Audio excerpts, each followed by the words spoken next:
Okay. Right. Right. All right. And since you said that you don't think that she was going quite at 100, what would be your estimation of what would have been her speed at that point in time, just to your... I think maybe anywhere between 70 and 80. 70, 80, okay. All right. And since, again, you're the passenger, would your attention have been looking out through the front windshield, or was your mind, on anything else, like looking at your phone, on WhatsApp, or doing anything else, or were you just strictly looking forward? No. I was just looking out the front windscreen. Okay. Okay. My phone was basically dead at that point with all the text messages through the airport in Jamaica and everything else. Right. All the back and forth and all the back and forth. Right, understood. Okay. Okay, so now so we have a pretty decent idea of just the location. You said that she was in the right exit lane, so she would have essentially been branched off, I guess, from the main lanes of. So I'm also assuming that the right lane would prevent her from proceeding straight on the 401. That she would have to take the exit lane in the lane that she was in, if I'm getting the right visual.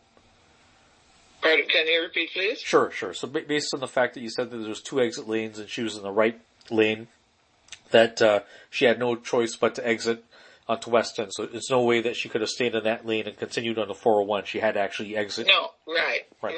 So it's a mandatory exit lane, right? Yes. Okay. All right. And then you said 2 vehicles passed at a higher rate of speed. So would that have been in the lane immediately to your left, or was that more out onto the 401 itself, or what was it that you recall? They're they passed on the left of us. The lane immediately to the left? Like, so... I wouldn't say lane immediately. I really don't know which lane, but I know like two vehicles passed by. Okay, but somewhere to the left, okay. Were they in separate lanes from what you recall, or in the same lane? I really don't know. Not sure, okay. Okay, so now we have a pretty decent idea of the location, just the situation in general. I'll just ask you to tell me what it is that you saw, the sequence of events that you saw, and I'll just ask additional questions for clarification. Okay, so you want me to tell you what happened? Sure. What I saw? Yes, please. Okay. So, I just heard Karina said, "Shit, I got hit." And the car just, make a little wobble motion. And I glanced at her when she said that, and I saw this, a flash of a dark-colored car, crash land into the guardrail. I don't know if it's concrete or whatever. I think it's concrete. On the guardrail, which is right by our lane, on the far left lane, and then the car dropped down in front of us, made contact with us again. Karina swerved, and we ended up on the other side into the median. Okay. So you're hit 2 times. Yes.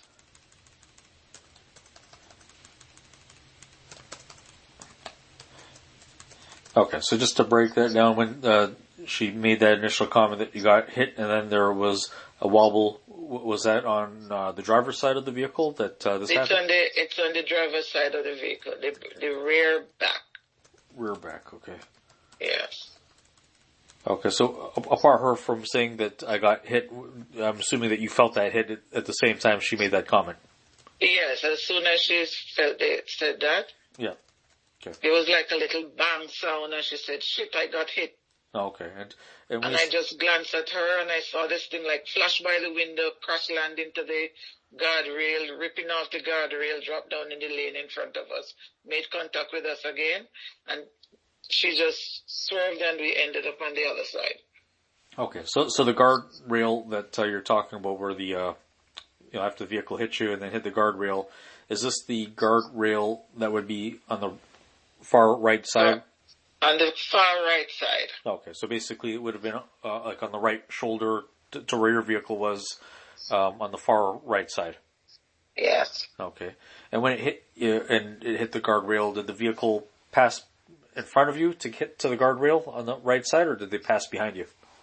It passed in front of us. It passed on the driver's side like a flash and just crash land into the guardrail. Okay, so basically there was the hit to your rear driver's side corner area, the other vehicle continued to travel in front of you, pass in front of you, cross the lane in front of you, and hit the guardrail on the right side, if I'm understanding, right? Yes. Okay. Yes. Okay.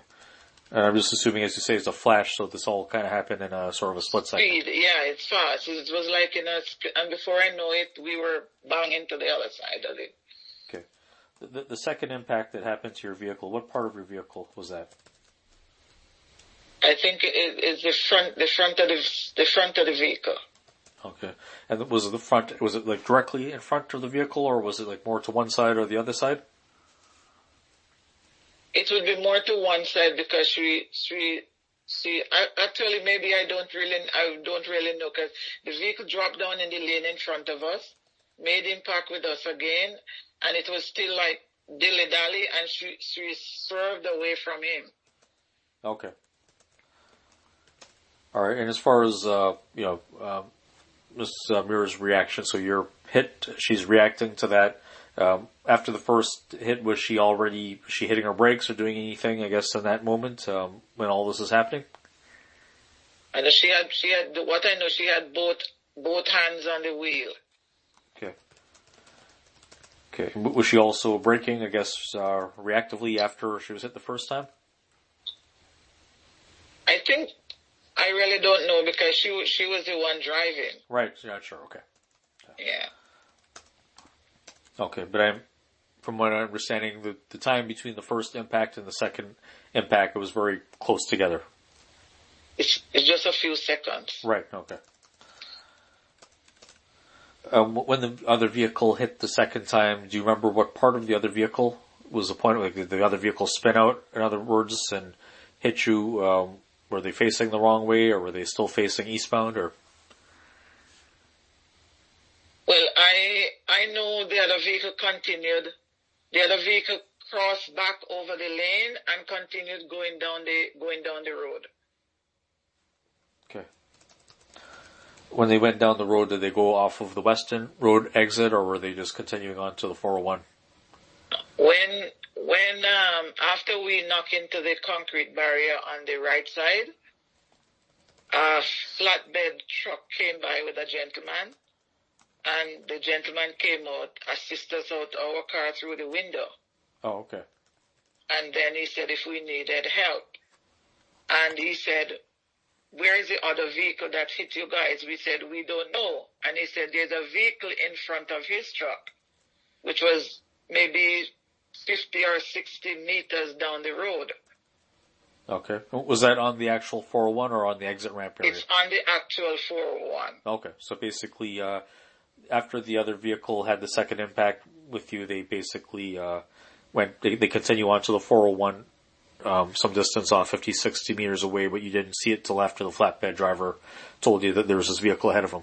Exactly, because he came and he stopped as he passed us, because the front of our car was in the concrete barrier. Right. And the back was like in the more like in the live lane. Right. So he came and he stopped there, so we couldn't see.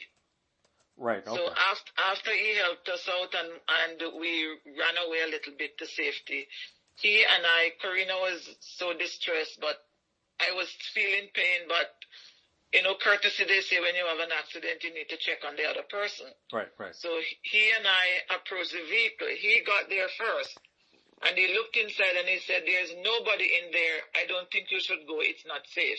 And I turned back. I see. Okay. And yes, and then he got in his truck and drive away. And just as he drove away, a local police officer came on the scene and he took over. Okay.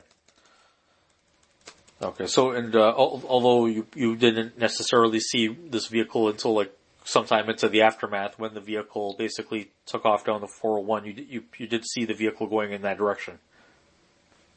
Yes, the vehicle continued, and then when the guy and I approached it, he said there was nobody in there. I didn't get his name because people at accident scene don't want to get involved. They don't want to give you, because I did ask him for his name and phone number. Right. Okay. But then the police officer came, and the police officer took over the scene.